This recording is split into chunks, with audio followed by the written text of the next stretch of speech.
কচু পাতার মধ্যে যেভাবে পানি থাকে না, জামাতে ইসলামী বা জঙ্গিবাদ কখনো বাংলাদেশে আর অস্তিত্ব থাকবে না। এবং কয়লা দুলে যেভাবে ময়লা যায় না, তাদের আসল চরিত্র ৭১-এর সেই ঘৃণ্য চিত্র এখনো তাদের মুখোশ হবে না, মানে এটা মানে পরিষ্কার পরিচ্ছন্ন হবে না। না, হ্যাঁ এবং না শব্দ বলতে কোনো শব্দ নাই। হ্যাঁ এবং না বলতে কোনো শব্দ নাই। এটা হলো একটা রাজনৈতিক একটা সেমিকলন, রাজনৈতিক একটা প্ল্যাটফর্ম। এটা হ্যাঁ এবং না হবে কেনা। আমি বাংলাদেশ, আমার স্বাধীনতা বাংলাদেশ।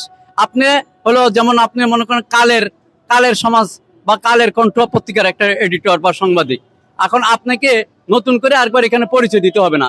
বাংলাদেশের পরিচয় নতুন করে দেওয়ার দরকার নাই, যেহেতু আমরা আইডেন্টি পেয়ার আপনার সামনে আছে, আইডেন্টি কার্ড সামনে আছে। তো বাংলাদেশের আইডেন্টি কার্ড হচ্ছে স্বাধীনতা, গণতন্ত্র, আধ্যাত্মিকতা, মূল্যবোধে বিশ্বাসী, অলিয়া পীর আউলিয়ার বিশ্বাসী, জঙ্গিবাদী বিশ্বাসী না।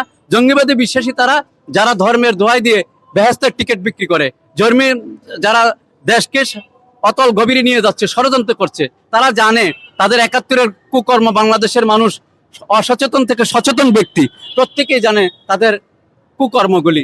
এই জন্য তারা নির্বাচনকে বানচাল করার একটা গভীর নীলনকশা তৈরি করছে। তবে একটা কথা, শেষ কথা বলছি, আপনারা যারা মিডিয়ার আমার সামনে আছেন, সেটা হচ্ছে কচু পাতার মধ্যে যেভাবে পানি থাকে না, জামাতে ইসলামী বা জঙ্গিবাদ কখনো বাংলাদেশে আর অস্তিত্ব থাকবে না।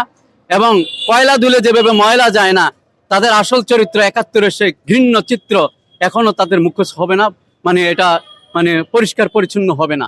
এটাই শেষ কথা।